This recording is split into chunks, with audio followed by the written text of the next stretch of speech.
many things last for hundreds of years. You and I are part of a fast-changing world, whether it's the changing face of our city centres or the changing fortunes of our favourite team.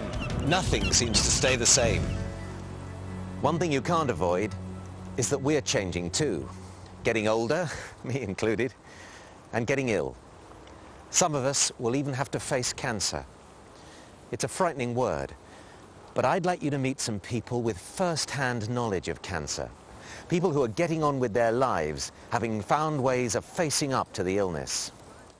And that word has got to be addressed. It is cancer. It is a great leveler, but it is cancer. And I got it. When you're first diagnosed, you wouldn't think you had a life. It's very hard to come to terms with it. But you have to fight. Really fight. And think, well, I'm going to beat this.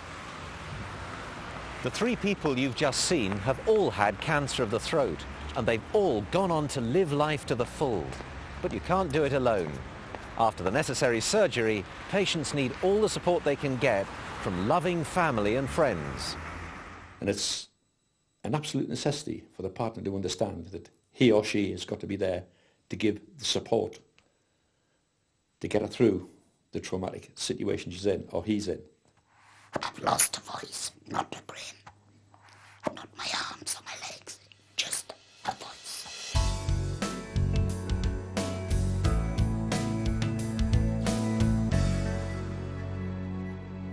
And now we all got a shock when he turned down and said, like, you're going to lose your voice.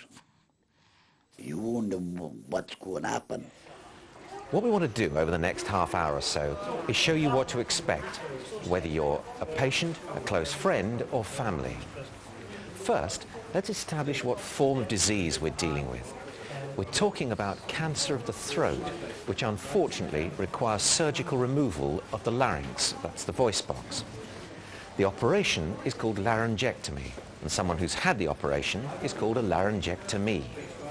The key stages of the treatment are diagnosis, where you're told about your illness, pre-assessment clinic, combined clinic, where decisions are made about appropriate treatment, preparation for surgery, surgery itself, post-surgery, when you recover, rehabilitation, when you learn how to cope with life after the laryngectomy operation, and follow-up, when the hospital keep in touch with you to ensure your recovery continues. Let's begin by meeting a couple of members of the professional team. These are people who are involved right through your treatment. First, the specialist head and neck nurse. I actually get involved with the patients right from when they have the diagnosis, and then I see them at every stage of their treatment and through until they're rehabilitated into the community following discharge from hospital. My service encompasses the family and the carers, as well as the patient, because they will have to cope and adapt to a different lifestyle caused by the surgery that the patient has to undergo. Are you saying then, Jennifer, that you definitely want to continue with the valve you can change yourself? Yes, I am. You can't feel it? Another specialist you'll see a lot of is the speech and language therapist. Once the larynx has been removed, a new method of speech has to be learned. There are several possibilities, and these will be discussed before the operation. What we're aiming to do at the first meeting with the patient and all members of their family, as many people as can attend, we're aiming to clear up any misconceptions they've gathered about their speech and what it's going to be like after the operation. And what we try and do is to clearly explain the different options they've got for communication after laryngectomy. We'll hear more about that later. All members of the team bring a great deal of care and expertise to each patient, their family and friends. But perhaps the greatest encouragement comes from the other patients.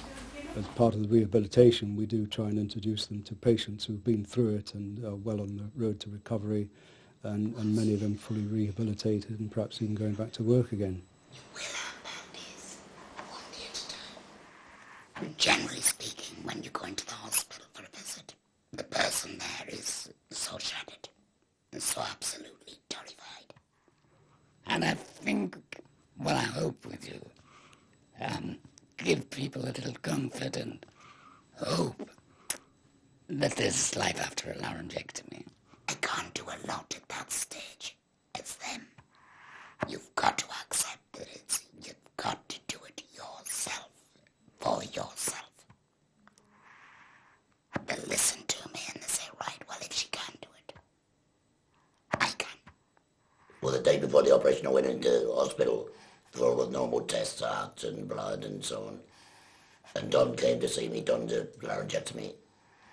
And just to show me how people do recover from the operation. And we sat and we had a chat, and then the nurse said I could go out and have a drink if I wanted, so Don showed me the nearest club.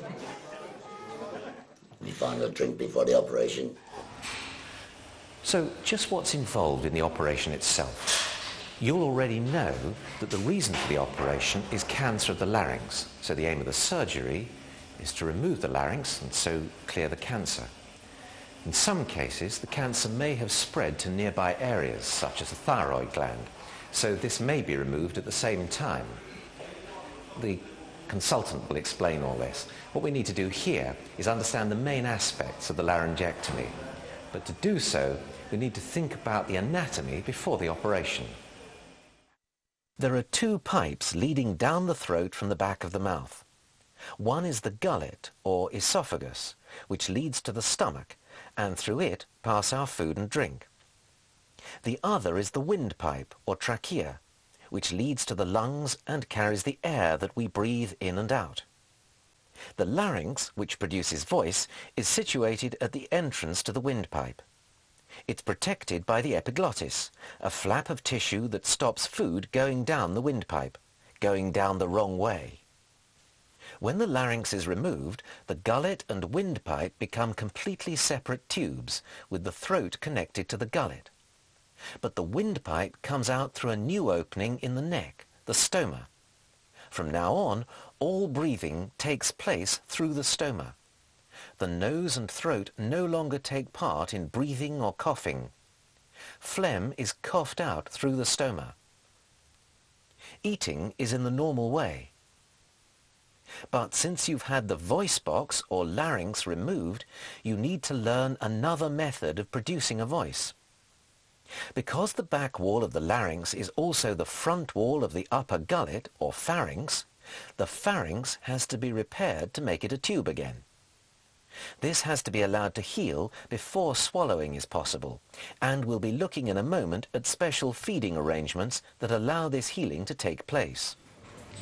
Obviously, one of the major problems we have to solve is how to restore the power of speech, and there are several ways of doing this. In a few minutes, you'll hear first-hand accounts from people who've learned how to speak in a variety of different ways. And one of the things that several of them will mention is the valve. The valve acts as a one-way stop. It allows air to be diverted into the back of the esophagus to produce speech sound, but prevents food and fluid from leaking out the other way.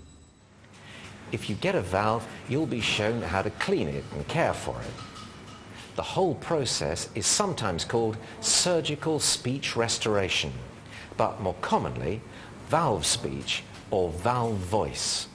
The laryngectomy operation itself is quite major surgery, and it is likely to take 2.5 hours or more.